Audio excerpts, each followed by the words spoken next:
And now, Brandis, we go back to you. Amanda, thank you. 15 people were shot and 2 killed early yesterday morning at what police described as a pop-up party in the Park Manor neighborhood.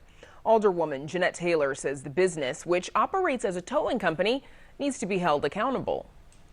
We can't have a different set of standards for some communities than others. This would not dare have ever happened in Lincoln Park.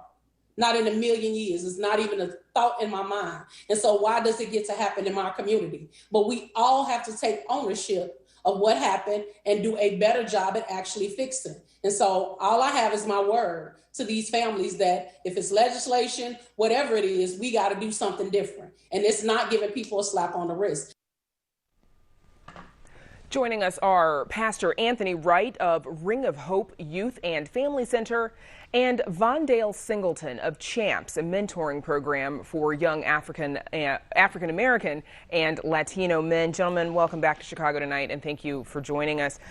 Pastor Wright, let's start with you, please. Your organization is just down the street from the site of this shooting. What was your reaction when you first heard that it happened? Well, thanks again for having me on the show. And I want to start by giving my condolences to those who lost their loved ones in this tragic event. And our thoughts and prayers are with those who are recovering in hospitals. When I first heard, I really couldn't believe it because I heard just bits and pieces of it on the news. So I was really kind of taken aback when I heard it. And some of the information I got may have not been really factual, but the initial thing I heard was that it was gang related. And one of the things I've learned is that oftentimes we label situations gang-related when it's normally an altercation between 1 or 2 people that escalates into violence because of a lack of conflict resolution skills and access to guns. So that was the first thing that came to my mind when I first heard about it. And Vondale Singleton, you know, kind of on that note, what role does mental health care play in preventing violence and preventing people from becoming desensitized to it? You know, I think it's everything, and I think we don't do enough of making that cool, making that popular because of the trauma. And so when trauma happens, there needs to be a healing process. That's the normalcy part of trauma, right? But then what happens is while you're in a process to move towards that, something else interrupts that. And so you never get the full development to become whole. And I think it's unfair. I think we have to do more to sound the drum that I'm sure that the shooter had mental health issues. I'm sure he did. Or she. Yeah, and Pastor Wright, you know, have there been successful long-term violence prevention efforts, or has it always been sort of patchwork in response to something like this? Well, I think it's been mostly patchwork in my experience. I think we have been reactive instead of proactive. And I really think that we need to really begin to invest in organizations that have boots and roots in our communities. You know, oftentimes when funding is dispersed, it's oftentimes dispersed to people who may not necessarily be rooted in our communities, and the relationship is not there. I really think there needs to be some more sustainable funding and connections with grassroots organizations that already have relationships with the community. Now, when we spoke with Alderwoman JEANETTE Taylor, who we heard just a few minutes ago earlier, she also said that it's important for community members to share what they know about the people who are responsible for yesterday's shooting. Here's a bit more from her. I get people don't trust the police. I get the police haven't been friendly to the community, but the people who ultimately killed and shot these folks need to be held accountable as well. We got to do a better job at not working in silos and actually working together. And so working with community organizations, working with violence prevention, working with the churches, working with the everyday people in the community to say, hey, what could we do different? And Vondale Singleton, how do you help build that trust, whether it is with police or community members, community leaders? I think there needs to be some communication around just, you know, how we hold everybody accountable. There's no way that shooters should be hiding within the very communities that they're bringing demise to. I think there needs to be an approach where we as stakeholders say, hey, here we are. We're still being consistent. We're here. And we need everybody to play a part, everybody to play a part. Here's why, because it's a trickle effect when it happens. That trauma spreads to the family, both on the victim side as well as the shooter side. So there are ripple effects that we feel as a result of what happens. And I think if we're going to heal as a community, everybody have to be able to come to the table and have some real, authentic, crucial conversations.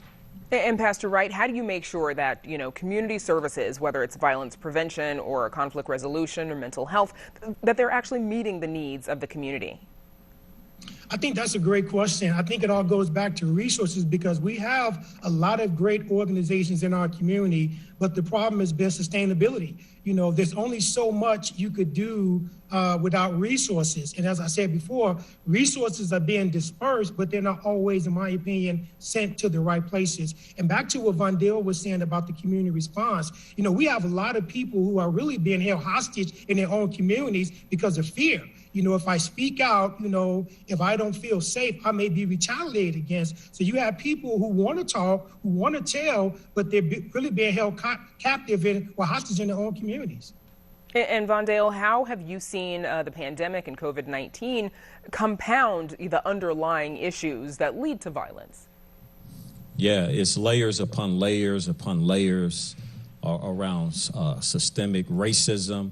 And as Pastor Wright just mentioned, we've been boots on the ground within the community, not just us, but it's been other programs and other leaders within the community. Operation Safe Pump and what they're doing with 3rd District and Sam Binion and Brother Moore and Brother Harris is phenomenal. Every week they're out at the gas stations protecting, and providing safe spaces. So I think as we move forward, again, we have to be able to sit down and communicate about our own issues and also bring solutions that are sustainable. And so part of that is bringing more resources in.